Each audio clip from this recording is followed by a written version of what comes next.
Las aventuras de Sherlock Holmes. Por Arthur Conan Doyle. Las 5 semillas de naranja. Cuando repaso mis notas y registros de los casos de Sherlock Holmes entre los años 82 y 90, me encuentro con tantos que presentan características extrañas e interesantes que no es fácil saber cuál elegir y cuál abandonar. Algunos, sin embargo, ya han obtenido publicidad a través de los periódicos, y otros no han ofrecido un campo para esas cualidades peculiares que mi amigo poseía en tan alto grado y que el objeto de estos artículos es ilustrar. Algunas también han desconcertado su habilidad analítica y serían, como narraciones, comienzos sin final, mientras que otras han sido aclaradas solo parcialmente y sus explicaciones se basan más en conjeturas que en esa prueba lógica absoluta que fue tan importante. Querido por él. Hay, sin embargo, uno de estos últimos que fue tan notable en sus detalles y tan sorprendente en sus resultados que me siento tentado a dar alguna explicación de él a pesar del hecho de que hay puntos en conexión con el que nunca han sido mencionados. Y probablemente nunca lo será, completamente aclarado. El año 87 nos proporcionó una larga serie de casos de mayor o menor interés, de los que conservo los registros. Entre los títulos de este año, encuentro un relato de la aventura de la Cámara Paradol, de la sociedad mendicante aficionada, que tenía un club de lujo en la bóveda inferior de un almacén de muebles, de los hechos relacionados con la pérdida de los británicos. La barca Sophie Anderson, las singulares aventuras de los Grice Patterson en la isla de Uffay, finalmente, el caso del envenenamiento de Camberwell.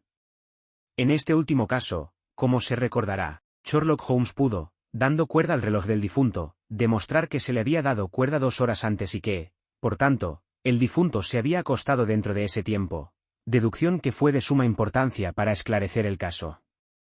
Es posible que las esboce todas en el futuro, pero ninguna presenta características tan singulares como la extraña serie de circunstancias que ahora he tomado mi pluma para describir. Eran los últimos días de septiembre y los vendavales equinocciales se habían desatado con excepcional violencia. Durante todo el día el viento había aullado y la lluvia había golpeado las ventanas, de modo que incluso aquí, en el corazón del gran Londres hecho a mano, nos vimos obligados a levantar la mente por un instante de la rutina de la vida y reconocer la presencia de esas grandes fuerzas elementales que gritan a la humanidad a través de los barrotes de su civilización, como bestias indómitas en una jaula. A medida que avanzaba la tarde, la tormenta se hizo más fuerte, y el viento lloraba y sollozaba como un niño en la chimenea. Sherlock Holmes estaba sentado de mal humor a un lado de la chimenea, revisando sus registros de crímenes, mientras yo, al otro lado, estaba inmerso en una de las bellas historias marinas de Clark Russell hasta que el aullido del vendaval procedente del exterior pareció mezclarse con el texto, y el chapoteo de la lluvia se prolongaba hasta convertirse en el largo vaivén de las olas del mar. Mi esposa estaba de visita con sus madres y durante unos días yo volví a vivir en mi antiguo alojamiento de Baker Street. Bueno, dije, mirando a mi compañero, seguidamente era la campana. ¿Quién podría venir esta noche? ¿Quizás algún amigo tuyo? Excepto a ti no tengo ninguno, respondió. No animo a los visitantes. ¿Un cliente, entonces? Si es así, es un caso grave. Nada menos haría salir a un hombre en tal día y a tal hora. Pero supongo que lo más probable es que se trate de algún compinche de las caseras. Sin embargo, Sherlock Holmes se equivocó en su conjetura, porque se oyeron pasos en el pasillo y unos golpes en la puerta. Estiró su largo brazo para apartar la lámpara de él y dirigirla hacia la silla vacía en la que debía sentarse. Un recién llegado. Adelante, dijo él. El hombre que entró era joven, de unos 22 años por fuera, bien arreglado y elegantemente vestido, con algo de refinamiento y delicadeza en su porte. El paraguas que llevaba en la mano y su largo y brillante impermeable hablaban del mal tiempo que había atravesado. Miró ansiosamente a su alrededor a la luz de la lámpara, y pude ver que su rostro estaba pálido y sus ojos pesados, como los de un hombre abrumado por una gran ansiedad. Le debo una disculpa, dijo, llevándose sus quevedos dorados a los ojos. Confío en no entrometerme. Me temo que he traído algunos rastros de la tormenta y la lluvia a tu cómoda habitación. Dame tu abrigo y tu paraguas, dijo Holmes. Pueden descansar aquí en el anzuelo y pronto estarán secos. Veo que has venido desde el suroeste. Sí, de Horsham. Esa mezcla de arcilla y tiza que veo en las punteras es bastante distintiva. He venido a pedir consejo. Eso se consigue fácilmente. Y ayudar. Eso no siempre es tan fácil. He oído hablar de usted, señor Holmes. El mayor Prendergast me contó cómo lo salvó en el escándalo del Tankerville Club. Ah, por supuesto. Fue acusado injustamente de hacer trampa jugando a las cartas. Dijo que se podía resolver cualquier cosa. Dijo demasiado. Que nunca te vencerán. Me han golpeado 4 veces, 3 veces por hombres y 1 vez por una mujer. ¿Pero qué es eso comparado con el número de tus éxitos? Es cierto que en general he tenido éxito. ¿Entonces puedes ser así conmigo?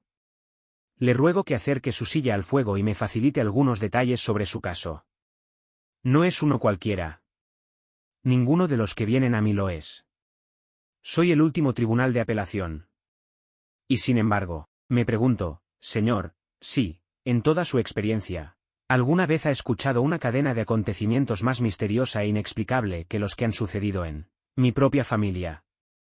Me llenas de interés, dijo Holmes. Por favor, proporciónanos los hechos esenciales desde el principio, y después podré preguntarte sobre los detalles que me parecen más importantes. El joven acercó su silla y empujó sus pies mojados hacia el fuego.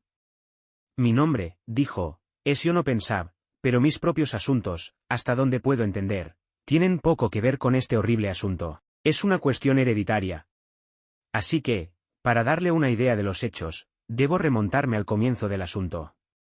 Debes saber que mi abuelo tuvo 2 hijos, mi tío Elías y mi padre José. Mi padre tenía una pequeña fábrica en Coventry, que amplió cuando se inventó la bicicleta. Era titular de la patente del neumático irrompible Pensab y su negocio tuvo tal éxito que pudo venderlo y jubilarse con una gran competencia.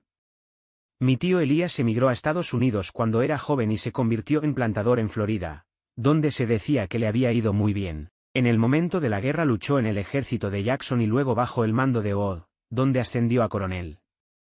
Cuando Lee depuso las armas, mi tío regresó a su plantación, donde permaneció durante 3 o 4 años.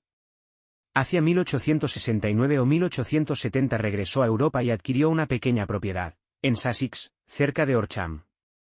Había hecho una fortuna muy considerable en los Estados Unidos, y la razón para dejarlos fue su aversión a los negros y su disgusto por la política republicana de extenderles el derecho al voto. Era un hombre singular, feroz y de mal genio, muy mal hablado cuando estaba enojado y de carácter muy retraído. Durante todos los años que vivió en Horsham, dudo que alguna vez pusiera un pie en la ciudad. Tenía un jardín y 2 o 3 campos alrededor de su casa, y allí hacía ejercicio, aunque muchas veces durante semanas enteras no salía de su habitación. Bebía mucho brandy y fumaba mucho, pero no quería ver sociedad y no quería amigos, ni siquiera su propio hermano. Él no me hizo caso, de hecho, se encaprichó de mí, porque cuando me vio por primera vez yo era un joven de unos 12 años.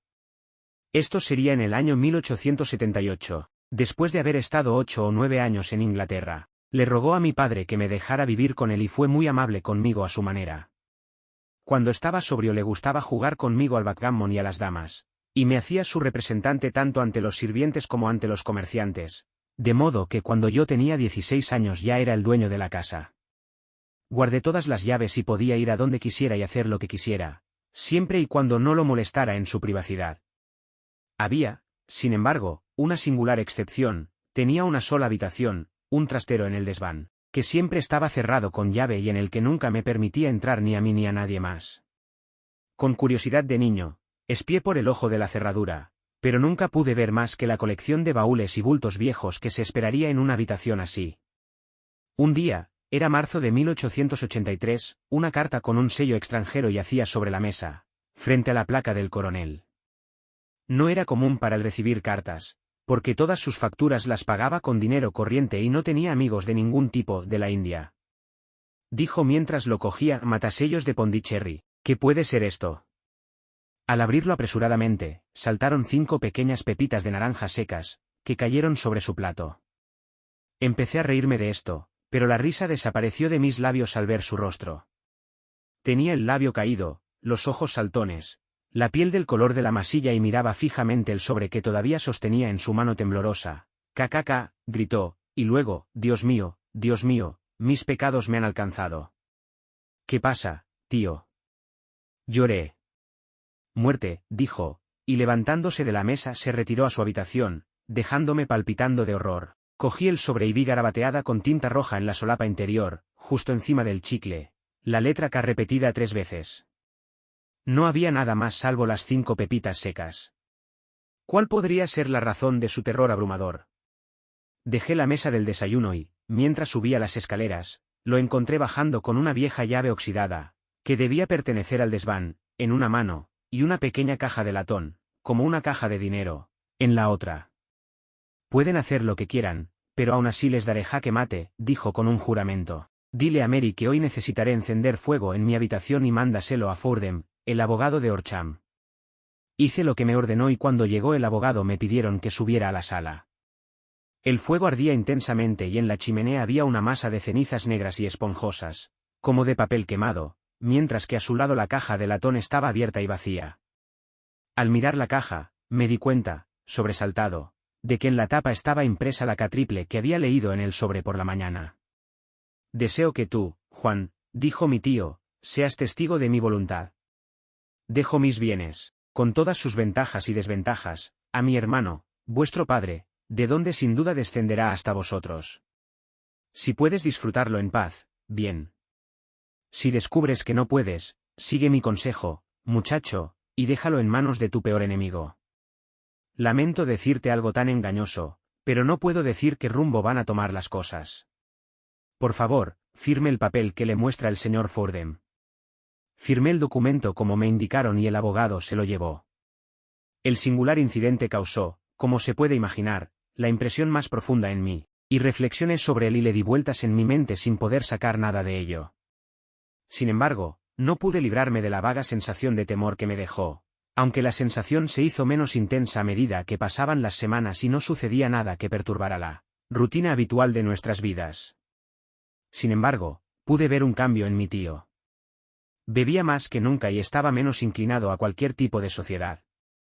Pasaba la mayor parte del tiempo en su habitación, con la puerta cerrada por dentro, pero a veces salía en una especie de frenesí de borracho y salía corriendo de la casa y recorría el jardín con un revólver en la mano, gritando.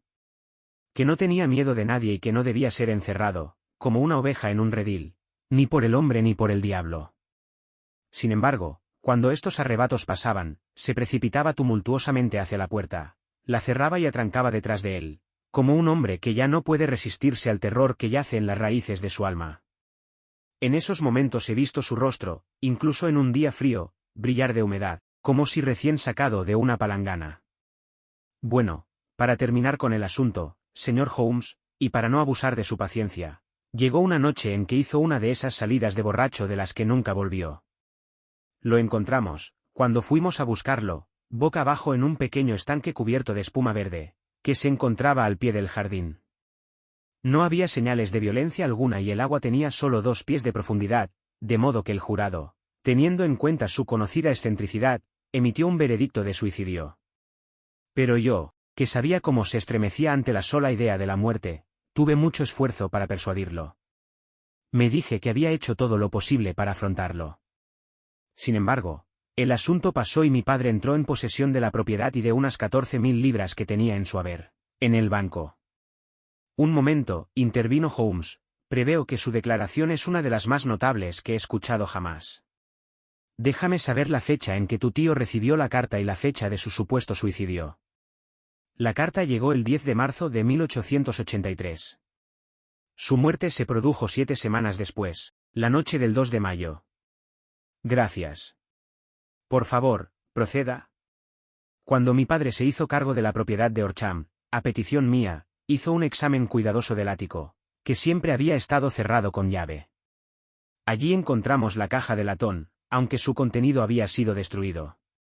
En el interior de la portada había una etiqueta de papel con las iniciales del KKK repetidas y debajo cartas, memorandos, recibos y un registro.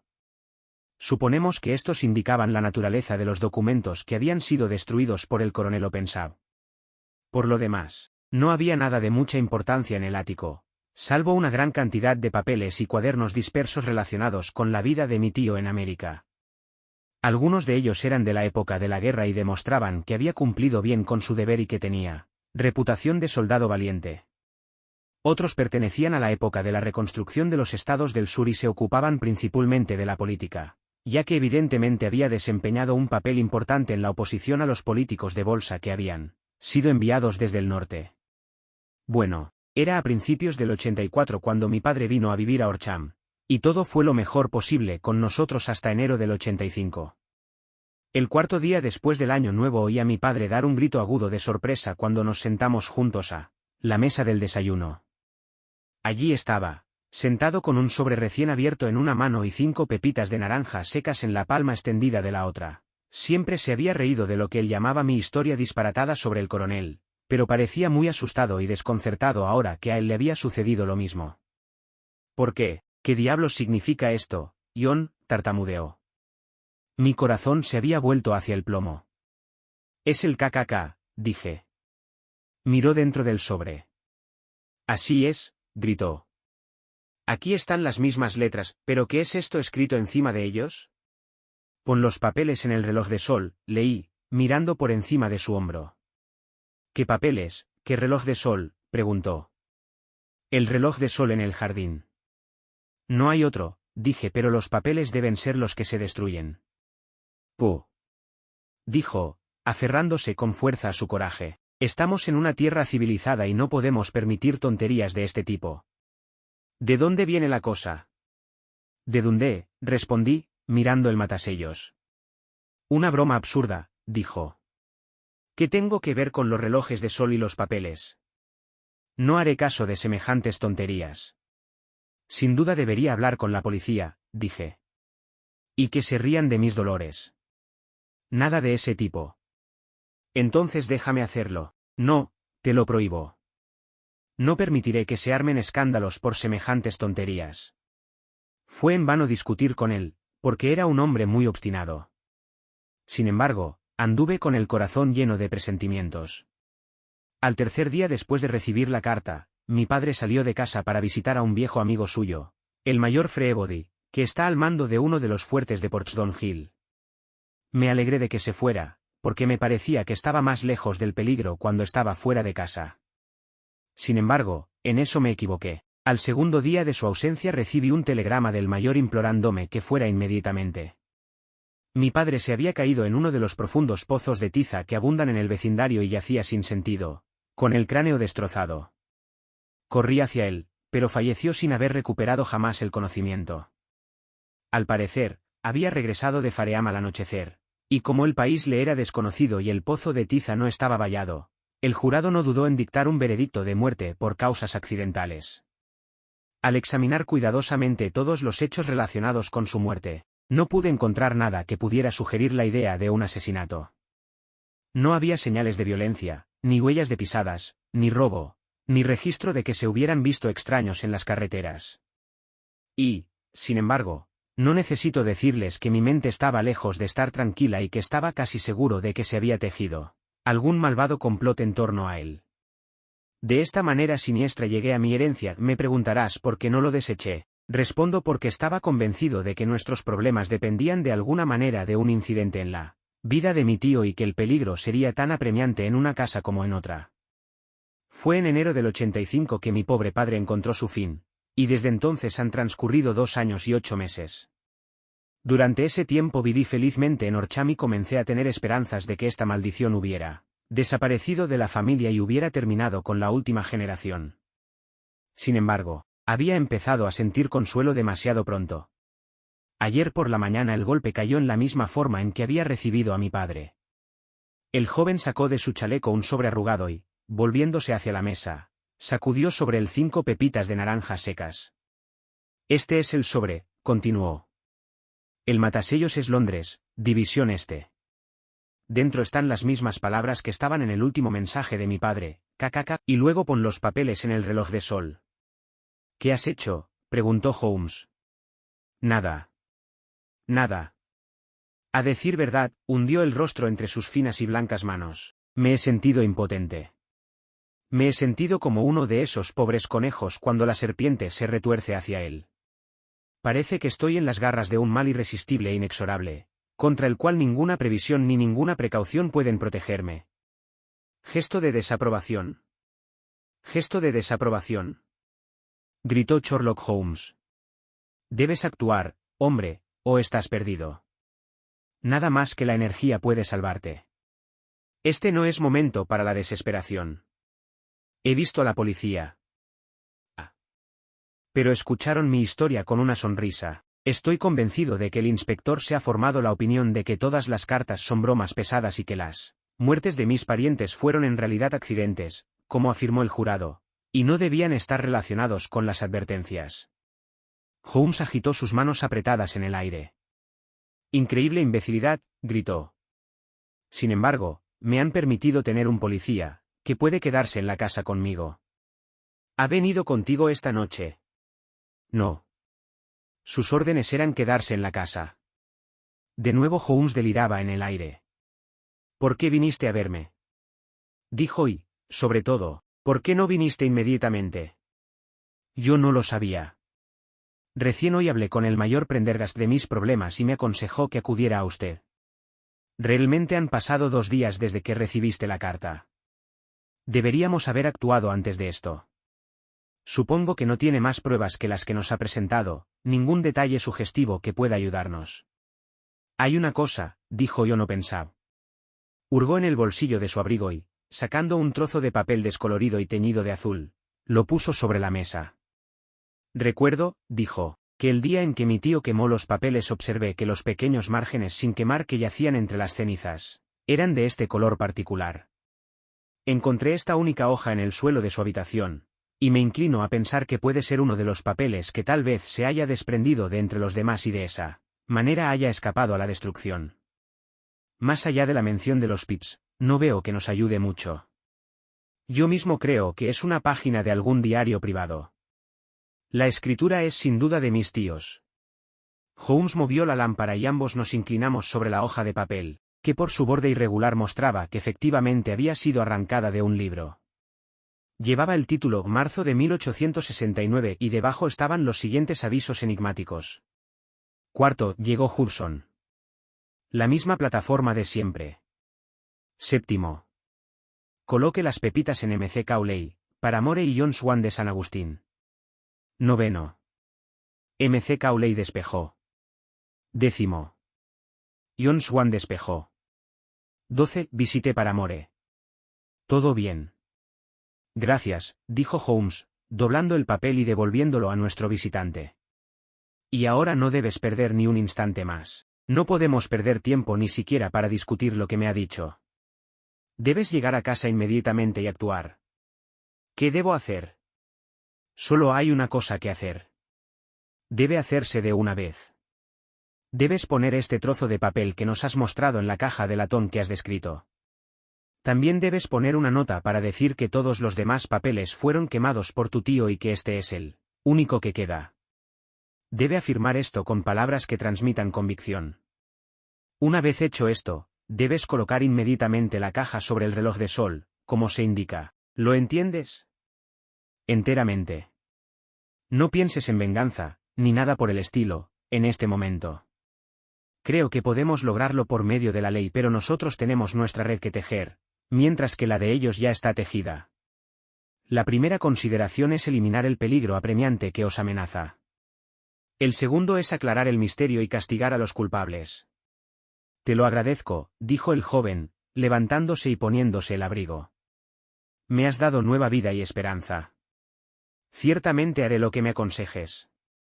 No pierdas ni un instante. Y, sobre todo, cuídate mientras tanto, porque no creo que pueda haber duda de que estás amenazado por un peligro muy real e inminente. ¿Cómo regresas? En tren desde Waterloo. Aún no son las 9. Las calles estarán abarrotadas, así que confío en que estéis a salvo. Y, sin embargo, no puedes protegerte demasiado. Estoy armado. Eso está bien. Mañana me pondré a trabajar en su caso. Entonces, ¿te veré en Horsham? No, tu secreto está en Londres. Es allí donde lo buscaré. Entonces te visitaré dentro de 1 o 2 días para comunicarte la caja y los papeles. Seguiré tu consejo en todos los detalles. Nos estrechó la mano y se despidió. Afuera el viento todavía aullaba y la lluvia golpeaba y golpeaba contra las ventanas. Esta extraña y salvaje historia parecía haber llegado a nosotros desde entre los locos elementos, arrastrada hacia nosotros como una sábana de algas en un vendaval, y ahora haber sido reabsorbida por ellos una vez más. Sherlock Holmes permaneció un rato en silencio, con la cabeza inclinada hacia adelante y los ojos fijos en el resplandor rojo del fuego. Luego encendió su pipa y, recostándose en su silla, observó los anillos de humo azul que se perseguían hasta el techo. Creo, Watson, comentó finalmente, que de todos nuestros casos no hemos tenido ninguno más fantástico que este. Salvo, tal vez, el signo del 4. Bueno, sí. Excepto, tal vez, eso. Y, sin embargo, me parece que yo no pensar camina entre peligros aún mayores que lo soltó. Pero, ¿se ha formado usted, le pregunté, alguna idea definida de cuáles son estos peligros? No puede haber ninguna duda sobre su naturaleza, respondió. Entonces, ¿qué son? ¿Quién es este cacaca y por qué persigue a esta familia infeliz? Sherlock Holmes cerró los ojos y apoyó los codos sobre los brazos del sillón, con las yemas de los dedos juntas. El razonador ideal, observó, una vez que se le ha mostrado un solo hecho en todos sus aspectos, deduciría del no solo toda la cadena de acontecimientos que condujeron a él, sino también todos los resultados que se seguirían de él. Él, así como Cuvier podía describir correctamente un animal entero mediante la contemplación de un solo hueso, el observador que ha comprendido completamente un eslabón en una serie de incidentes debería ser capaz de establecer con precisión todos los demás, tanto antes como después. Todavía no hemos comprendido los resultados que la razón por sí sola puede alcanzar.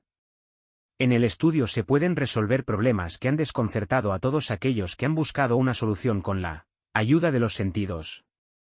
Sin embargo, para llevar el arte a su punto más alto, es necesario que el razonador sea capaz de utilizar todos los hechos que han llegado a su conocimiento, y esto en sí mismo implica, como se verá fácilmente, la posesión de todo el conocimiento, lo cual, incluso en estos días de educación gratuita y enciclopedias, es un logro un tanto raro. No es tan imposible, sin embargo, que un hombre posea todos los conocimientos que puedan serle útiles en su trabajo, y esto es lo que me he esforzado en mi caso. Si mal no recuerdo, en una ocasión, en los primeros días de nuestra amistad, definiste mis límites de manera muy precisa. Sí, respondí, riendo. Era un documento singular. Recuerdo que la filosofía, la astronomía y la política estaban marcadas a 0.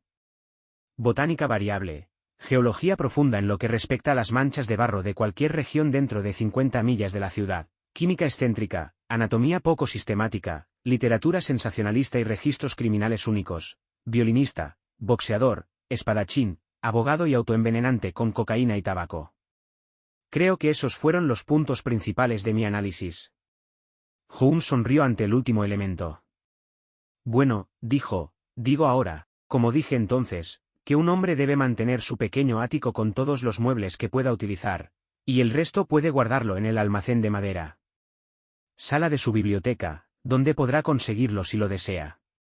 Ahora bien, para un caso como el que se nos ha presentado esta noche, sin duda necesitamos reunir todos nuestros recursos. Por favor, pásame la letra K de la enciclopedia americana que está en el estante a tu lado. Gracias. Consideremos ahora la situación y veamos qué se puede deducir de ella. En primer lugar, podemos comenzar con la fuerte presunción de que el coronel Openshad tenía alguna razón muy poderosa para abandonar Estados Unidos. Los hombres de su edad no cambian todos sus hábitos y cambian voluntariamente el encantador clima de Florida por la vida solitaria de una ciudad de provincias inglesa. Su amor extremo por la soledad en Inglaterra sugiere la idea de que temía a alguien o algo, por lo que podemos suponer como hipótesis de trabajo que fue el miedo a alguien o algo lo que lo expulsó de América. En cuanto a que temía, solo podemos deducirlo considerando las formidables cartas que recibieron él y sus sucesores. ¿Observó los matasellos de esas cartas? El primero era de Pondicherry, el segundo de Dundee y el tercero de Londres. Del este de Londres, ¿qué deduces de eso? Todos son puertos marítimos. Que el escritor estaba a bordo de un barco. Excelente. Ya tenemos una pista. No cabe duda de que la probabilidad, la gran probabilidad, es que el escritor estuviera a bordo de un barco. Y ahora consideremos otro punto. En el caso de Pondicherry, transcurrieron 7 semanas entre la amenaza y su cumplimiento, en Dundee fueron solo unos 3 o 4 días. ¿Eso sugiere algo? Una mayor distancia que recorrer. Pero la carta también tenía un largo camino por recorrer. Entonces no veo el sentido. Existe al menos la presunción de que el barco en el que se encuentran el hombre o los hombres es un velero. Parece como si siempre enviaran su advertencia o señal singular ante ellos cuando comienzan su misión. Verá con qué rapidez la escritura siguió la señal cuando llegó de Dundee. Si hubieran venido de Pondicherry en un vapor, habría llegado casi tan pronto como su carta. Pero, en realidad, transcurrieron 7 semanas. Creo que esas 7 semanas representaron la diferencia entre el barco correo que trajo la carta y el velero que trajo al escritor. Es posible. Más que eso. Es probable. Y ahora ve la urgencia mortal de este nuevo caso y por qué insté al joven o pensaba tener precaución. El golpe siempre ha caído al final del tiempo que tardarían los remitentes en recorrer la distancia. Pero este viene de Londres y, por tanto, no podemos contar con retrasos. Dios bueno. Lloré. ¿Qué puede significar esta persecución implacable? Los documentos que llevaba OpenSAP son obviamente de vital importancia para la persona o personas a bordo del velero. Creo que está bastante claro que debe haber más de uno. Un solo hombre no podría haber cometido 2 muertes de tal manera que engañara al jurado forense. Debía haber varios allí, y debían ser hombres de recursos y determinación. Sus papeles pretenden tener, sea quien los tenga. De esta manera se ve que KKK deja de ser las siglas de un individuo y se convierte en el distintivo de una sociedad. ¿Pero de qué sociedad? ¿Has oído hablar del? Dijo Sherlock Holmes, inclinándose hacia adelante y bajando la voz. ¿Nunca has oído hablar del Ku? Nunca Klux Klan. Yo nunca he. Holmes hojeó el libro sobre sus rodillas. Aquí está, dijo al momento, Ku Klux Klan. Un nombre derivado del extraño parecido con el sonido producido al amartillar un rifle. Esta terrible sociedad secreta fue formada por algunos ex soldados confederados en los estados del sur después de la guerra civil, y rápidamente formó ramas locales en diferentes partes del país, especialmente en Tennessee, Luisiana, las Carolinas, Georgia y Florida. Su poder se utilizó con fines políticos, principalmente para aterrorizar a los votantes negros y asesinar y expulsar del país a quienes se oponían a sus opiniones. Sus ultrajes solían ir precedidos de una advertencia enviada al hombre marcado en alguna forma fantástica pero generalmente reconocida, una ramita de hojas de roble en algunas partes, semillas de melón o pepitas de naranja en otras. Al recibir esto, la víctima podría abjurar abiertamente de sus costumbres anteriores o huir del país. Si se atrevía a afrontar el asunto, la muerte le sobrevendría infaliblemente, y normalmente de alguna manera extraña e imprevista. Tan perfecta era la organización de la sociedad y tan sistemáticos sus métodos, que apenas hay un caso registrado en el que algún hombre haya logrado desafiarla con impunidad, o en el que alguno de sus ultrajes haya sido rastreado hasta sus perpetradores. Durante algunos años la organización floreció a pesar de los esfuerzos del gobierno de los Estados Unidos y de las clases más ricas de la comunidad del sur. Finalmente, en el año 1869, el movimiento colapsó de manera bastante repentina, aunque ha habido brotes esporádicos del mismo tipo desde esa fecha. Observará, dijo Holmes, dejando el volumen, que la repentina ruptura de la sociedad coincidió con la desaparición de OpenSAP de América con sus papeles. Bien pudo haber sido causa y efecto. No es de extrañar que él y su familia tengan algunos de los espíritus más implacables tras sus huellas. Puede comprender que este registro y diario puedan implicar a algunos de los primeros hombres del sur, y que puede haber muchos que no puedan dormir tranquilos por la noche hasta que se recuperen. Entonces la página que hemos visto, es tal como podríamos esperar. Se ejecutó, si no recuerdo mal, envió los puntos A, B y C, es decir, les envió una advertencia a la sociedad. Luego hay entradas sucesivas que A y B limpiaron, o abandonaron el país, y finalmente que C fue visitado, con, me temo, un resultado siniestro para C. Bueno, creo, doctor, que podemos dejar entrar algo de luz en esta oscuridad. Lugar, y creo que la única oportunidad que tiene el joven OpenSAP mientras tanto es hacer lo que le he dicho. No hay nada más que decir o hacer esta noche, así que dame mi violín e intentemos olvidar durante media hora el tiempo miserable y las costumbres aún más miserables de nuestros semejantes. Había despejado por la mañana y el sol brillaba con un brillo tenue a través del velo oscuro que se cierne sobre la gran ciudad. Sherlock Holmes ya estaba desayunando cuando bajé. Me disculparás por no esperarte, dijo. Preveo que tengo un día muy ocupado por delante investigando este caso del joven OpenSAP. ¿Qué medidas tomarás? Yo pregunté. Dependerá en gran medida de los resultados de mis primeras investigaciones. Después de todo, puede que tenga que ir a Orcham. ¿No irás allí primero? No, comenzaré con la ciudad. Simplemente toque el timbre y la criada le traerá el café. Mientras esperaba, levanté el periódico sin abrir de la mesa y lo miré. Descansaba sobre un título que me provocó un escalofrío en el corazón. Holmes, grité, llegas demasiado tarde. Ah. Dijo, dejando su copa. Lo temía mucho. ¿Cómo se hizo? Habló con calma, pero pude ver que estaba profundamente conmovido.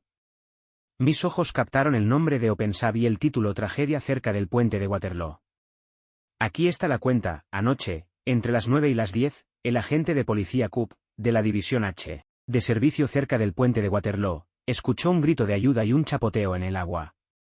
Sin embargo, la noche era extremadamente oscura y tormentosa, por lo que, a pesar de la ayuda de varios transeúntes, fue imposible realizar un rescate. Sin embargo, se dio la alarma y, con la ayuda de la policía del agua, finalmente se recuperó el cuerpo. Resultó ser el de un joven caballero cuyo nombre, según aparece en un sobre que se encontró en su bolsillo, era John Openshaw y cuya residencia está cerca de Orcham. Se conjetura que pudo haber bajado apresuradamente para tomar el último tren desde la estación de Waterloo, y que debido a las prisas y a la extrema oscuridad se perdió el camino y caminó por el borde de uno de los pequeños embarcaderos para barcos de vapor fluviales. El cuerpo no presentaba signos de violencia y no cabe duda de que el fallecido había sido víctima de un lamentable accidente, que debería tener el efecto de llamar la atención de las autoridades sobre el estado de los embarcaderos ribereños. Nos sentamos en silencio durante algunos minutos. Holmes estaba más deprimido y conmocionado de lo que nunca lo había visto. Eso hiere mi orgullo, Watson, dijo al fin. Es un sentimiento mezquino, sin duda, pero hiere mi orgullo. Ahora se convierte en un asunto personal para mí. Si Dios me envía salud, pondré mis manos sobre esta pandilla, que venga a pedirme ayuda y que yo lo envíe a la muerte. Saltó de su silla y se paseó por la habitación con incontrolable agitación, con las mejillas cetrinas enrojecidas y nerviosamente apretando y abriendo sus largas y delgadas manos. Deben ser demonios astutos, exclamó finalmente. ¿Cómo pudieron haberlo atraído allí abajo? El embankment no está en línea directa a la estación. Sin duda, el puente estaba demasiado lleno, incluso en una noche así, para su propósito. Bueno, Watson, veremos quién ganará a largo plazo. Voy a salir ahora. ¿A la policía? No. Seré mi propia policía. Cuando haya tejido la red, podrán cazar las moscas, pero no antes. Estuve todo el día ocupado en mi trabajo profesional y ya era tarde cuando regresé a Baker Street. Sherlock Holmes aún no había regresado. Eran casi las 10 cuando entró, pálido y agotado. Se acercó al aparador, arrancó un trozo del pan y lo devoró vorazmente, regándolo con un largo trago de agua. ¿Tienes hambre?, comenté. Hambriento. Se me había escapado de la memoria. No he comido nada desde el desayuno. Nada. Ni un bocado. No tuve tiempo de pensar en ello. ¿Y cómo lo has logrado? Bien. ¿Tienes una idea? Los tengo en el hueco de mi mano. El joven Openshaw no permanecerá mucho tiempo sin vengarse. Vaya, Watson, pongamos sobre ellos su propia marca diabólica. Está bien pensado. ¿Qué quieres decir? Sacó una naranja del armario y, rompiéndola en pedazos, exprimió las pepitas sobre la mesa. De estos tomó 5 y los metió en un sobre. En el interior de la solapa escribió SH para Jo. Luego la selló y la dirigió al capitán James Calhoun, Barkelon Star, Savannah, Georgia. Eso le esperará cuando llegue a puerto, dijo riendo. Puede que le dé una noche de insomnio. Lo considerará un precursor de su destino tan seguro como lo encontró o pensaba antes que él. ¿Y quién es ese capitán Calhoun? El líder de la pandilla. Me quedaré con los demás, pero el primero. ¿Cómo lo rastreaste entonces? Sacó una gran hoja de papel de su bolsillo, toda cubierta de fechas y nombres. He pasado todo el día, dijo, estudiando los registros de Lloyd's y los archivos de los documentos antiguos, siguiendo la carrera futura de cada barco que hizo escala en Pondicherry en enero y febrero del año 83. Había 36 barcos de buen tonelaje. que allí se reportaron durante esos meses. De ellos, uno, el Lone Star, me llamó instantáneamente la atención, ya que, aunque se decía que había salido de Londres, el nombre es el que se le da a uno de los estados de la Unión. Texas, creo. No estaba ni estoy seguro de cuál, pero sabía que el barco debía tener origen americano. ¿Entonces qué? Busqué en los registros de Dundee cuando descubrí que la barca Lone Star estaba allí en enero del 85. Mis sospechas se convirtieron en certeza. Luego pregunté qué barcos se encontraban actualmente en el puerto de Londres. Sí. El Lone Star había llegado aquí la semana pasada. Bajé al Albert Dock y descubrí que la marea temprana la había llevado río abajo esta mañana, de regreso a casa con destino a Savannah. Telegrafía Gravesend y me enteré de que había pasado hace algún tiempo y, como el viento sopla del este, no tengo ninguna duda de que ya pasó por Goodwin sino muy lejos de la isla de Wight. ¿Qué harás entonces? Oh, tengo mi mano sobre él. Según tengo entendido, él y sus dos oficiales son los únicos estadounidenses nativos en el barco. Los demás son finlandeses y alemanes. También sé que anoche los tres estaban lejos del barco. Me lo dijo el estibador que ha estado cargando su carga. Para cuando su velero llegue a Savannah, el barco correo habrá llevado esta carta, y el cable habrá informado a la policía de Savannah que estos tres caballeros son muy buscados aquí acusados de asesinato. Sin embargo, siempre hay un error en los mejores planes humanos, y los asesinos de Yono Pensab nunca recibieron las pepitas de naranja que les mostrarían que otro, tan astuto y resuelto como ellos, estaba tras su pista. Muy largos y muy severos fueron los vendavales equinocciales de aquel año. Esperamos mucho por noticias sobre la estrella solitaria de Savannah, pero nunca nos llegó ninguna. Por fin nos enteramos de que en algún lugar lejano del Atlántico se vio el poste de popa de un barco destrozado, balanceándose en el seno de una ola, con las letras GLS grabadas en él. Y eso es todo lo que sabremos de él. El destino de la estrella solitaria. Gracias por acompañarnos en la obra de las aventuras de Sherlock Holmes. Las 5 semillas de naranja. Por Arthur Conan Doyle. Esperamos que haya disfrutado esta historia y, si lo hizo, considere darle me gusta, comentar, compartir y suscribirse.